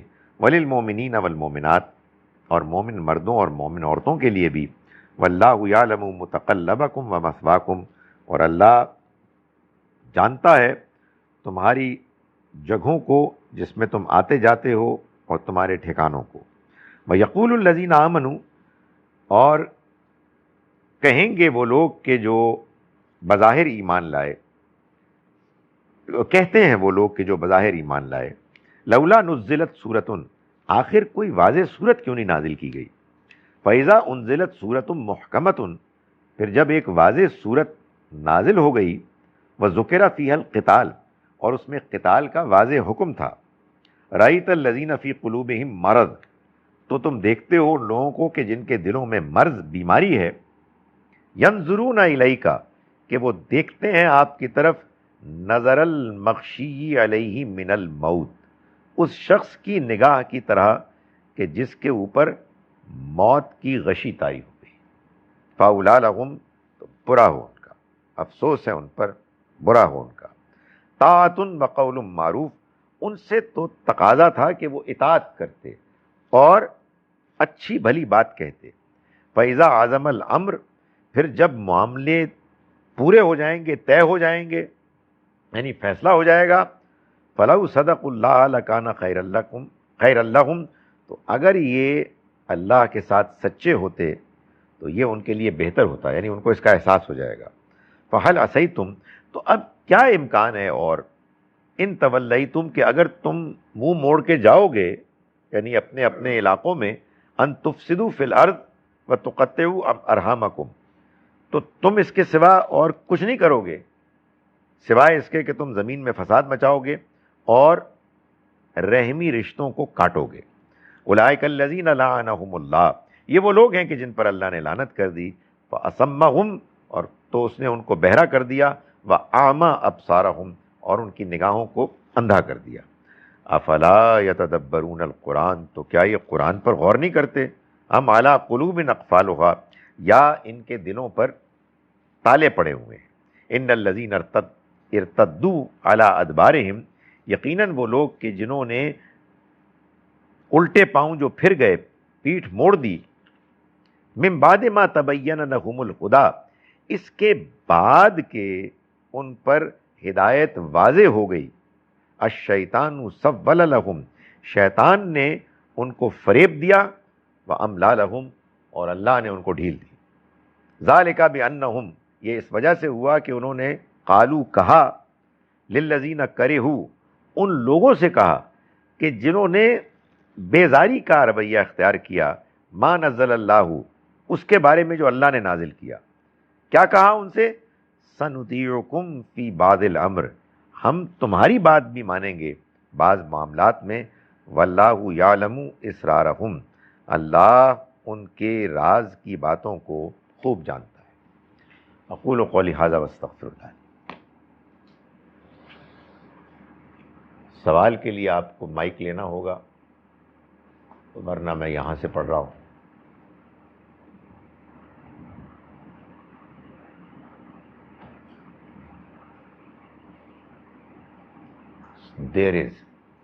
There is a hadith in which Prophet sallallahu alaihi wasallam asked a man suffering from some particular disease to use camel's urine and asked him to move to suburbs of Medina. Kindly guide about the authenticity, and there is a video circulating on the social media in which an Arab is fondly doing it. دیکھیں بات یہ ہے کہ میں آپ کے سامنے یہ بات بار بار بیان کرتا ہوں۔ یہ سوال پیدا ہوتا ہے نا کہ نبی صلی اللہ علیہ وسلم نے دین کیا دیا ہے؟ دین ہمارے یہاں مشکل یہ ہے کہ حضور کا نام آ جاتا ہے نا تو من گیا بس ختم ہوگی بات۔ بھائی حضور کا نام ایک ذمہ داری ہے کہ جو آپ سے بات منسوب کی جائے اس کے بارے میں پہلے اطمینان ہو جائے کہ آپ کی بات ہے یا نہیں ہے، یا یہ کہ آپ کا نام آ گیا تو آپ نے مان لیا، یہ تو کوئی بات نہ ہوئی۔ تو نبی صلی اللہ علیہ وسلم نے اور اللہ نے جو آپ کو دنیا والوں کو دین دیا ہے وہ اصل میں دو شکلوں میں دیا ہے، قرآن اور سنت۔ قرآن محفوظ، سنت محفوظ، دونوں میں تمام صحابہ کا اجماع ہو گیا، سب نے ایگری کر لیا، اور ان کا ایگریمنٹ اگلی نسل کو منتقل ہو گیا، اور پھر اس سے اگلی نسل کو ہو گیا۔ یہ ہے دین، اصل دین، جو اللہ نے نبی صلی اللہ علیہ وسلم کے ذریعے سے پوری ذمہ داری اور پوری اوتھینٹسٹی کے ساتھ انسانوں کو سپرد کر دیا۔ باقی تاریخ ہے، کس نے اس کو آگے پہنچایا؟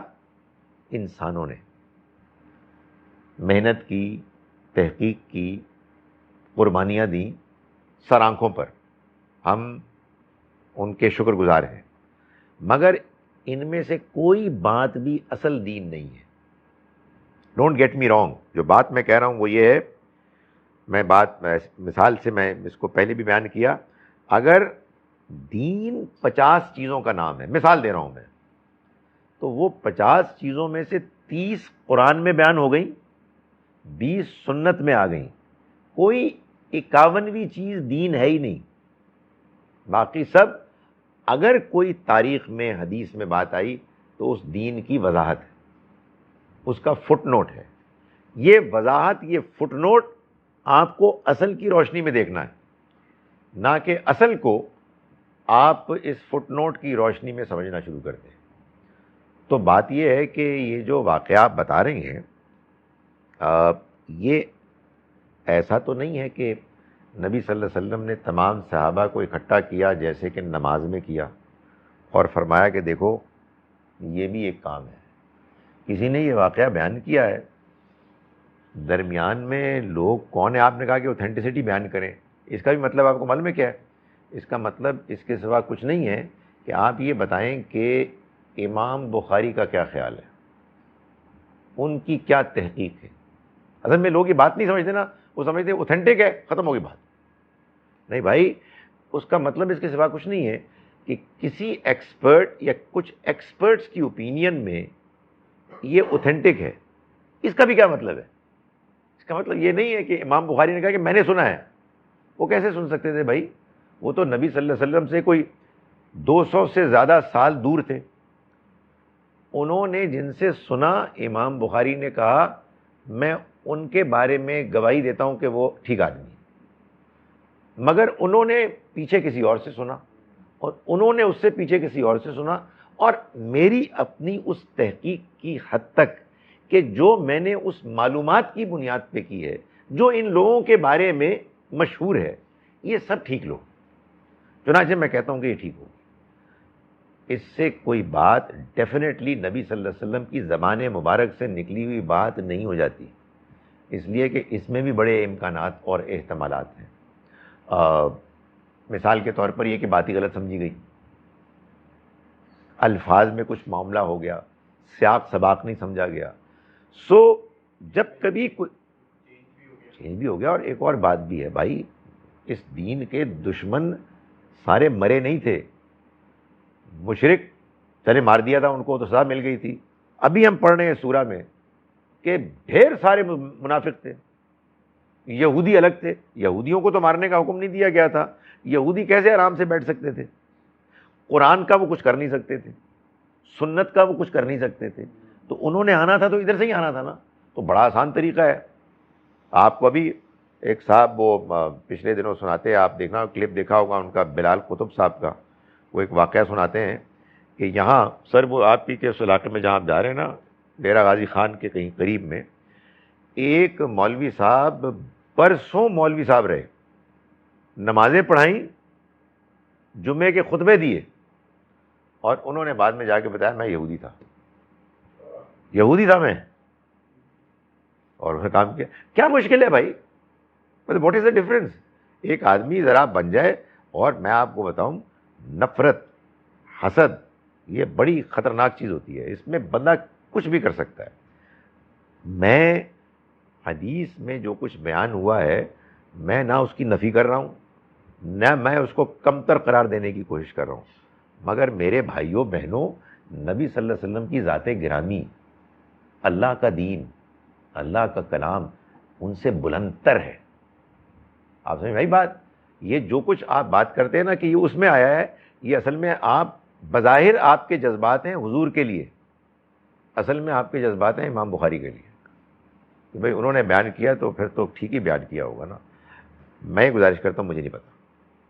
میرے پیغمبر نے مجھے جو دین دیا ہے اس میں پاکیزگی، صفائی، یہ اس کا کارنر سٹون ہے. انہوں نے تو بتایا یہی ہے کہ جنت میں پاک لوگ جائیں گے. آپ ایک واقعہ سنا رہے ہیں، میری کوئی ذمہ داری نہیں ہے کہ میں اس واقعے کو مانوں. I have questions about it. تو میں اس کو اپنے دماغ کے اس خانے میں رکھ دوں گا جو بہت بڑا خانہ ہے، جس میں ہر فائل کے اوپر لکھا ہوا ہے I don't know, I have no idea. ختم ہوگی بات. نہ میں اس کا انکار کرتا ہوں اور نہ میں اس کو انڈورس کرتا ہوں. اور میں آپ کو بھی کہتا ہوں کہ آپ کو اگر کوئی اس طرح کی بات ملے تو آپ کہیں کہ واللہ عالم، اللہ جانتا ہے بس سب آپ کے صحیح بات کیا ہے. آپ کو معلوم ہے ہمارے علماء بڑے اہتمام کے ساتھ ہمیشہ یہ کیا کرتے تھے. اب میں کچھ کم دیکھتا ہوں لوگوں کو، اس لیے کہ لوگ کچھ غیر محتاط ہو گئے ہیں. جب حدیث بیان کی آخر میں علماء کہتے تھے، ابھی بھی کہتے ہیں ویسے جو محتاط ہیں، او کما قالا، یا پھر جو حضور نے فرمایا. یعنی آئی ایم ناٹ شیور، یہ تو میں نے امام بخاری کی بات آپ کو بتا دی، امام مسلم کی بتا دی، او کما قالا، یا پھر جو آپ نے فرمایا. یہ قرآن کے ساتھ نہیں ہوگا. او کما قالا، اللہ میاں نے ڈیفینیٹلی یہ فرمایا. ایک ایک لفظ پہ ہم لڑیں گے، اس لیے کہ اس کی حفاظت ویسے کی گئی ہے. سو یہ ایک بڑی پرابلم. میں نے دیکھا ہے کہ مذہب میں اختلافات میں ایک وجہ وہی ہوتی ہے جو اللہ تعالیٰ نے بیان کی ہے، تدبر. لوگ غور نہیں کرتے، اور غور کرنے سے پہلے الزام لگانا شروع کر دیتے ہیں. کوئی ایتے او ہے، سر آپ نے ان کی بات سنی ہے، آپ بات سمجھ گئے ہیں، آپ بات سمجھ کے اعتراض کر رہے ہیں. آپ یقین جانیں اگر آپ کو بات سمجھ میں آ جائے تو آپ یہ تو ہو سکتا ہے کہ پھر بھی نہ مانیں، اعتراض ختم ہو جائے گا. تو بھائی آپ یہ سمجھ لیں کہ اس دین کا ایک وہ حصہ ہے جو بالکل محفوظ ہے، اور ایک اس دین کے بارے میں خبریں ہیں، وہ بعض کچھ زیادہ معتبر لوگوں سے آئی ہیں، بعض نسبتاً کم سے آئی ہیں. اس کی ایک بڑی زبردست سائنس بن گئی ہے. لوگ اس سے بڑے متاثر ہوتے ہیں. یہ جب سائنس بن گئی تو اب تو بڑی زبردست چیز ہے. بھائی کیا ہے، انسانوں نے کام کیا، بڑا زبردست کام کیا. ہم اس کی بہت سی چیزوں سے فائدہ اٹھائیں گے. جہاں کہیں پیغمبر کی ذات گرامی پر کوشچن مارک پڑ جائے تو یار آپ حدیث کو اہمیت دیں گے. خدا کا خوف کرو یار. مطلب آپ کہیں گے یار اس کو ہم رکھتے ہیں، تحقیق کرتے ہیں. میرے پیغمبر یہ فرما نہیں سکتے. میں تو یہی کہوں گا، میں اس کا انکار نہیں کر رہا، پتہ نہیں کیا حقیقت ہے. تو یہ میرا جواب ہے. جی جناب آئیے.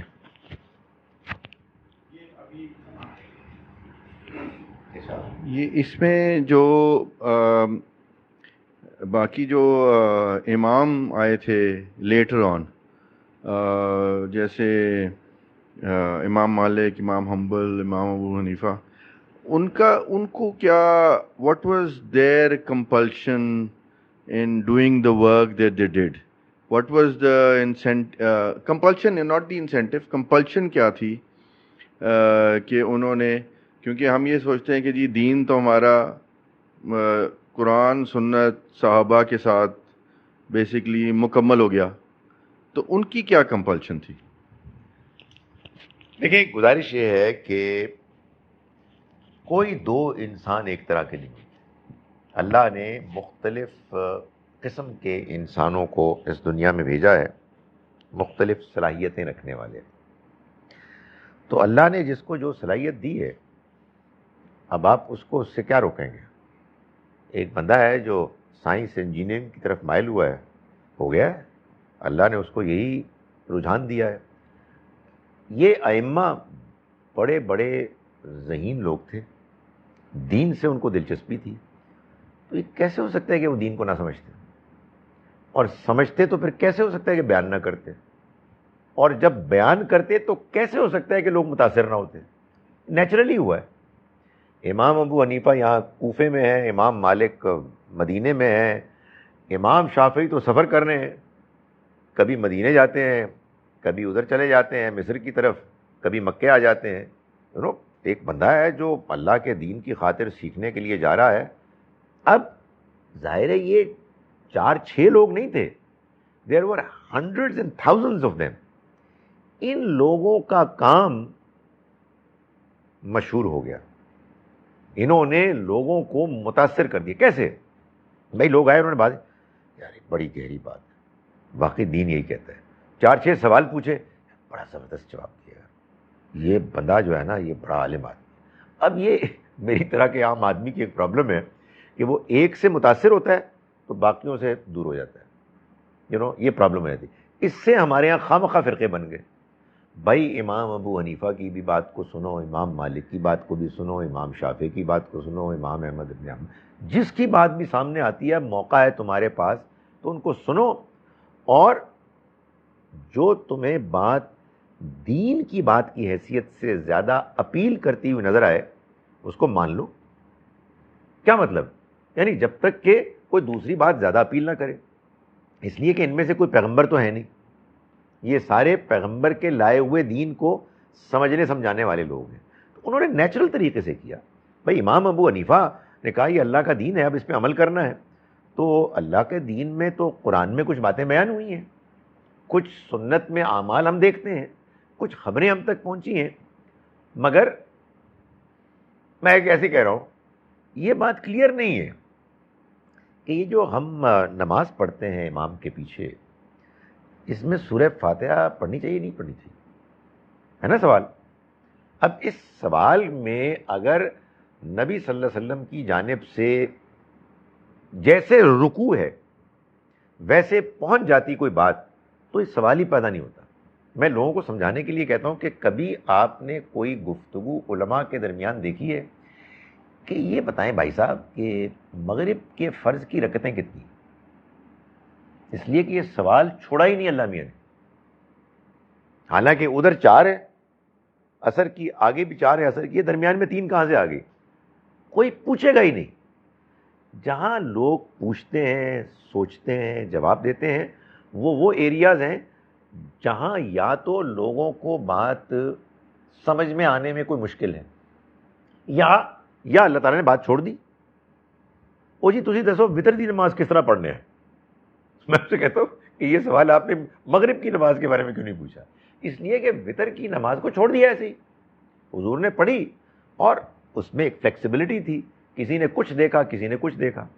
یہ سارے اختلافات ایک تو چھوٹے ہیں، بڑے بڑے لوگوں میں جو اختلافات ہیں وہ چھوٹے ہیں، اور ایک ان میں آدمی جو رائے بھی اختیار کر لے اسے کوئی فرق نہیں پڑتا.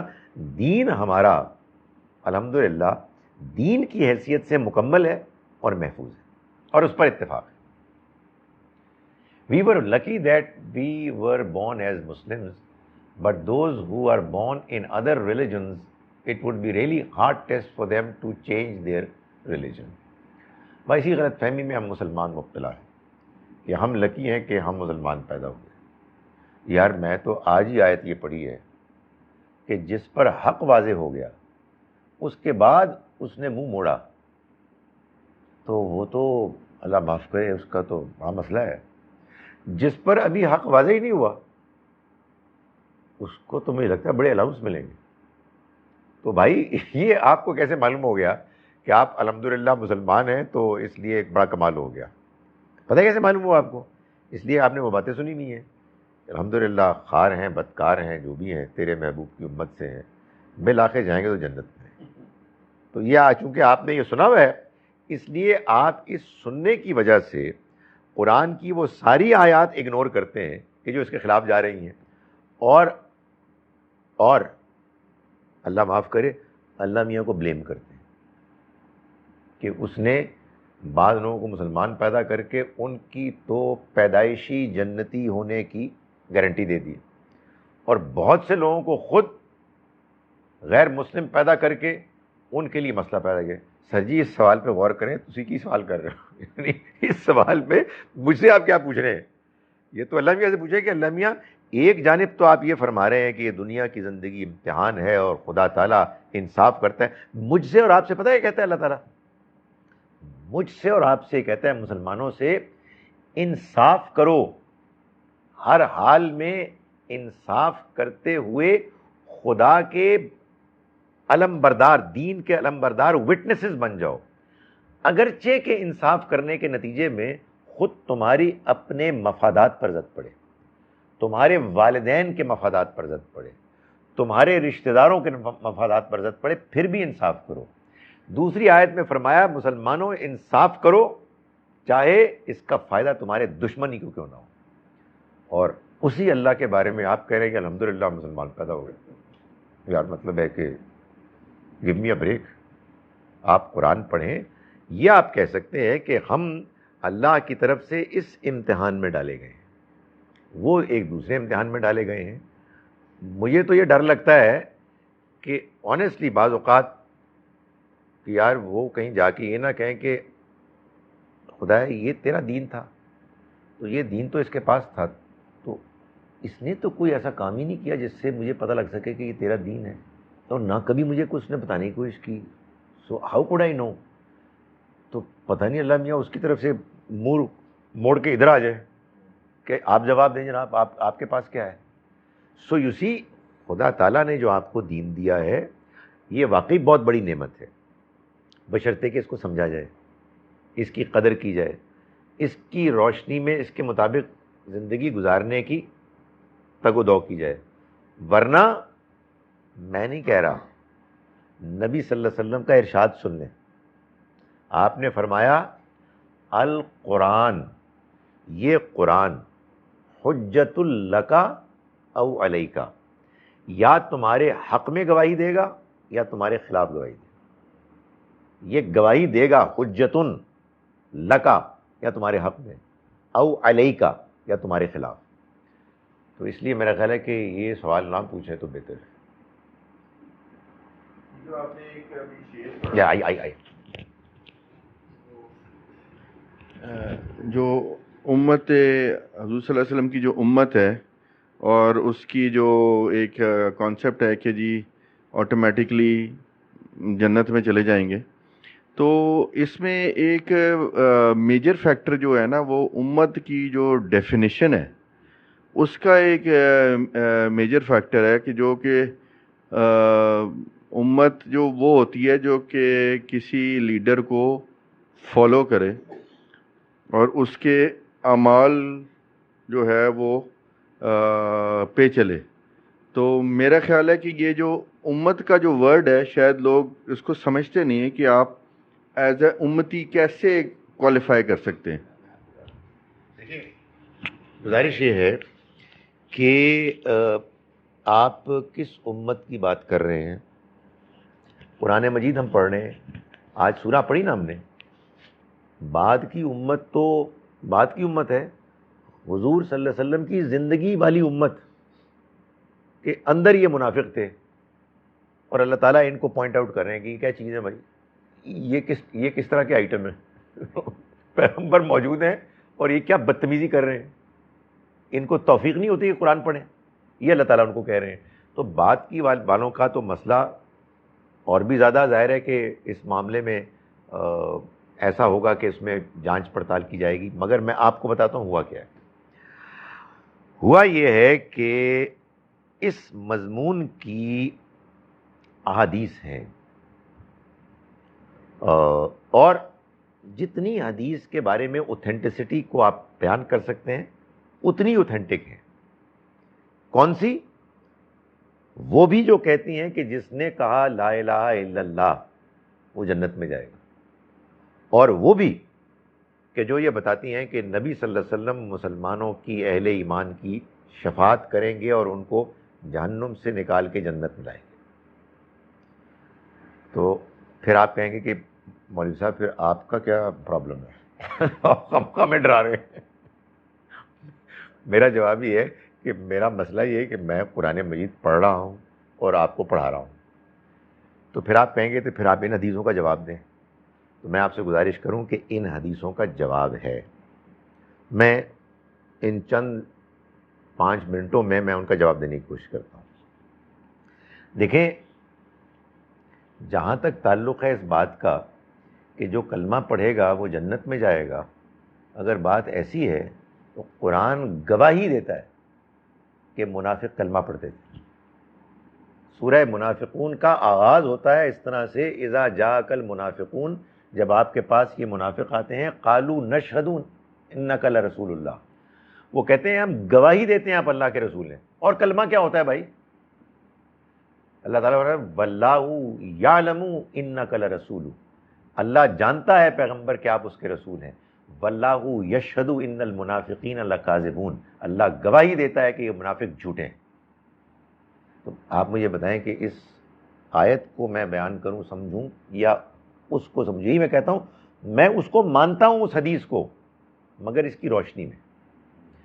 اس حدیث کا کیا مطلب ہے؟ دیکھیں آپ یہ بھی سمجھیں، نبی صلی اللہ علیہ وسلم جب تشریف لائے، آپ اللہ کے پیغمبر تھے. قرآن نے پتہ ہے آپ کو کیا کیا کہا ہے؟ آپ سراجم منیرہ تھے، روشن چراغ تھے.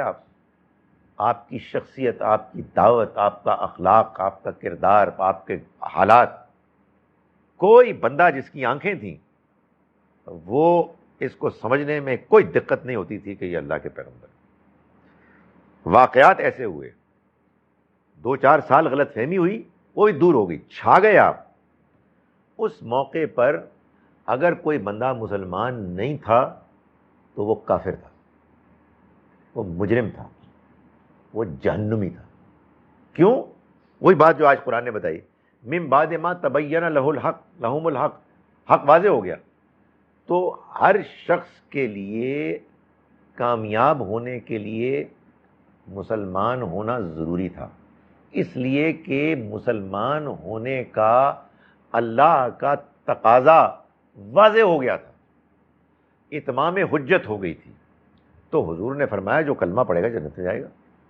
ظاہر ہے اس میں یہ بات امپلائیڈ ہے، اور حدیث میں یہ بیان بھی ہوئی ہے. ایک تو یہی مصیبت ہوتی ہے، لوگ اپنی مرضی کی حدیث بیان کر دیتے ہیں. جس نے کلمہ پڑھا اپنے دل کی گہرائی سے اور اسی پر مرا، وہ جنت میں جائے گا. اب کوئی اعتراض ہی نہیں ہے، مگر یہ بیان نہیں کرتے لوگ. دوسری بات، سفارش. بھائی سفارش کا مضمون حدیث میں تو ہم بعد میں پڑھیں گے، قرآن میں آیا ہوا ہے، اور قرآن نے 3 جگہ سورہ بقرہ میں کہا ہے کوئی سفارش نہیں ہوگی، نہیں ہوگی. واتقوا یومن، ڈرو اس دن سے، لا تجزی نفس عن نفس شیئا، جس دن کوئی کسی کے کام نہیں آئے گا. ولا یقبل منہا شفاعت، اور نہ اس کی طرف سے کوئی سفارش قبول کی جائے گی. اور آگے بھی بیان ہے، 3 جگہ پر ہے، لیکن قرآن ہی نے کہا ہے کہ کچھ نہ کچھ تو ہوگی. من ذا الذی یشفع عندہ الا باذنہ، کون ہے کہ جو اس کے ہاں سفارش کر سکے سوائے اس کی مرضی کے. قرآن ہی سے معلوم ہوتا ہے کہ قیامت کے روز اللہ اسی کو بولنے دے گا جس کو وہ اجازت دے گا. فرشتے ہوں یا پیغمبر ہوں، خدا تعالیٰ اجازت دے گا اور وہ بات بھی ٹھیک کریں گے. اور ان کے حق میں بولنے دے گا جن کے بارے میں اللہ پوائنٹ آؤٹ کرے گا کہ آپ ان کے بارے میں بولیں، آپ جبرائیل ان کے بارے میں بولیں. فرشتوں کا ذکر پتہ کیوں آیا قرآن میں؟ یہ مشرک کہتے تھے یہ اللہ کی بیٹیاں اور ہماری سفارش کریں گے، وہ بھی یہ سمجھتے تھے. تو اللہ تعالیٰ نے یہ بتایا ہے کہ جو آخرت میں سفارش کی بنیاد پر کامیابی کو مانتا ہے وہ آخرت کو نہیں مانتا. یہ آخرت کا انکار ہے، اس لیے کہ اس کے خیال میں تو حساب کتاب پھر اس کے لیے ہوا ہی نہیں نا.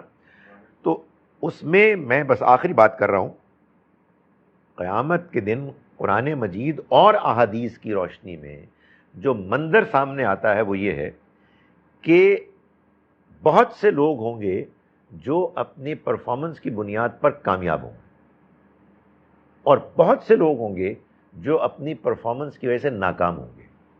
مگر ایک درمیان کا طبقہ ہوگا، جو میں اپنے زمانے کی مثال دیتا ہوں کہ ہمارے ہاں 40% اینڈ ابو پاس ہوتا تھا، 33% اینڈ بلو فیل ہوتا تھا. 33 to 40% گریس مارکس کے لیے ایک اتنا وہ ہوا کرتا تھا مارجن. کوئی ایگزامنر چیک کرنے والا پاس کرنا چاہے کر سکتا ہے، خدا تعالیٰ کے یہاں بھی اسی طرح سے اس کی رحمت کا یہ تقاضا ہوگا کہ بعض لوگ جن کو 40% نہیں بھی ملے لیکن وہ 33% اور ابو ہیں تو وہ اپنے پیغمبر کو کہیں گے یہ آپ کے امتی ہیں, آپ ان کے لیے کچھ کہنا چاہتے ہیں؟ حضور فرمائیں گے اے خدا تو معاف فرما دے. اللہ تعالیٰ فرمائیں گے میں نے قبول کیا. کیوں ہوگا ایسے؟ حضور کی شان بڑھانے کے لیے کہ دیکھو میں نے اپنے بندے کو کیا اہمیت دی ہے. لیکن اس کے نتیجے میں کوئی 20% والا چلا نہیں جائے گا. یہ میں نہیں کہہ رہا, یہ بھی حدیث کہہ رہی ہے, لیکن وہ حدیثیں بیان نہیں ہوتی کیونکہ حدیث میں تو یہ بڑی آسانی ہے نا کہ 30,000 35,000 50,000 حدیثیں ہیں, ان میں سے آپ ایک نکال کے بیان کر دیں. اور یہ تو ہم نے طے کیا ہوا ہے کہ قرآن کا تو کوئی تعلق نہیں ہے حدیثوں سے. قرآن الگ تلاوت کریں گے ثواب کے لیے, حدیثیں بیان کر دیں گے. سو گزارش یہ ہے کہ قرآن ہے اصل روشنی ہدایت کی کتاب. باقی سب چیزوں کو اس کی روشنی میں آپ سمجھیں گے تو آپ کو ایک ایک بات سمجھ میں آ جائے گی اور آپ کنفیوز نہیں ہوں گے. ورنہ کنفیوژن آپ کی قسمت میں لکھا ہوا ہے. اگر آپ نے قرآن مجید کو اگنور کیا آپ دین سمجھ نہیں سکتے, اس لیے کہ یہ خود قرآن کہہ رہا ہے, میں نہیں کہہ رہا, قرآن کہہ رہا ہے. اقول قولی ھذا واستغفر اللہ.